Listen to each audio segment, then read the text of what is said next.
అందరికీ నమస్కారం. మన చుట్టూ ఉండే ప్రపంచం ఎప్పుడూ మారుతూనే ఉంటుంది కదా.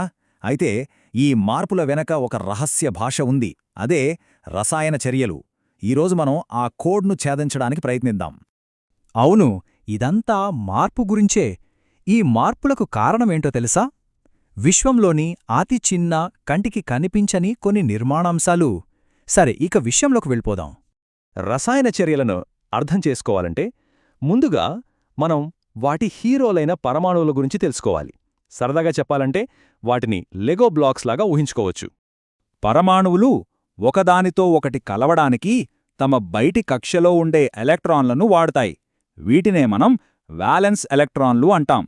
అన్ని రసాయన బంధాలకు ఇవే కీలకమన్మాట. చాలా పరమాణువులకు ఒకే ఒక లక్ష్యముంటుంది: తమ బయటి కక్షలో 8 ఎలక్ట్రాన్లను సంపాదించడం. ఇది వాటికి సంపూర్ణ స్థిరత్వాన్ని ఇస్తుంది. దీన్నే మనం ఆక్టెట్ నియమం అని పిలుస్తాం. మరి ఈ స్థిరత్వాన్ని పరమాణువులు 2 ప్రధాన మార్గాల్లో సాధిస్తాయి. ఒకటి అయానిక్ బంధం, అంటే ఎలక్ట్రాన్లను పూర్తిగా ఇచ్చేయడం లేదా తీసుకోవడం.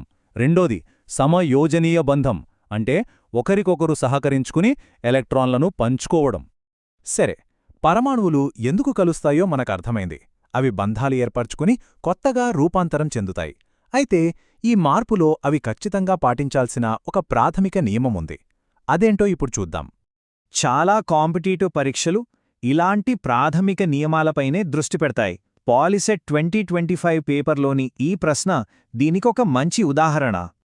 ఈ ప్రశ్న ద్రవ్యరాశి నిత్యత్వ నియమం గురించడుగుతోంది. మరి ఇంతకీ ఏమిటిది?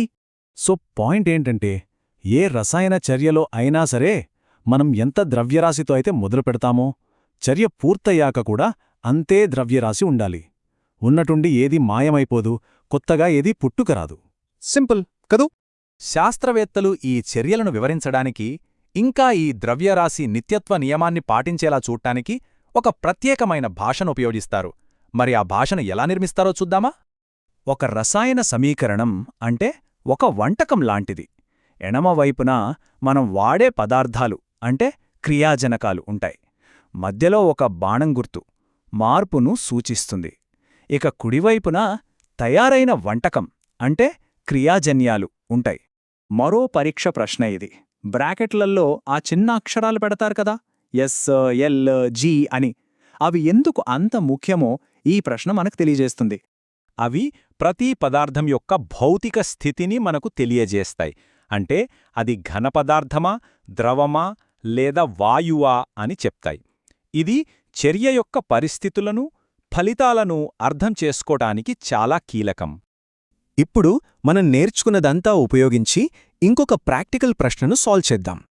ఇక్కడ గోడలకు సున్నం వేయడం గురించి ఒక ప్రశ్న ఉంది.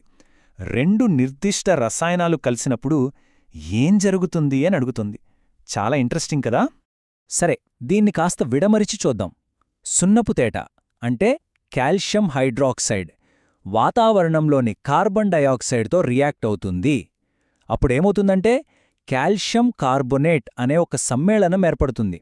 ఈ కాల్షియం కార్బొనేట్ వల్లే గోడకు ఆ తెల్లటి గట్టి పొర వస్తుందన్నమాట. దానితో పాటే కొంచెం నీరు కూడా ఏర్పడుతుంది. అంతే. ఇది కేవలం పరీక్షల కోసం మాత్రమే కాదు. మనం మాట్లాడుకుంటున్న ఈ రసాయన వంటకాలే మన ఆధునిక ప్రపంచాన్ని నిర్మించే ప్రక్రియలను వివరిస్తాయి. ఉదాహరణకు థర్మైట్ చర్యను చూడండి. దీనిలో అసలు మ్యాజిక్ ఏంటంటే అల్యూమినియం ఐరన్ ఆక్సైడ్తో కలిసినప్పుడు విపరీతమైన వేడిని విడుదల చేస్తుంది. ఎంత వేడంటే ఇనుము కూడా కరిగిపోతుంది.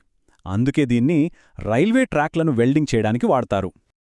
అలాగే మనం భూమి నుండి తవ్వే ముడి ఖనిజాల నుండి బంగారం, ఇనుము వంటి స్వచ్ఛమైన లోహాలను వేరుచేయడానికి కూడా ఈ రసాయన చర్యలే ఆధారం. కొత్త మందులు కనిపెట్టాలన్నా, పర్యావరణానికి మేలు చేసే శక్తిని అభివృద్ధి చెయ్యాలన్నా, దేనికైనా సరే మనం భవిష్యత్తును రాయడానికి ఉపయోగించే భాష ఈ రసాయన చర్యల భాషే. మరి మనం తరువాత ఏం సృష్టించబోతున్నాం? ఆలోచించండి.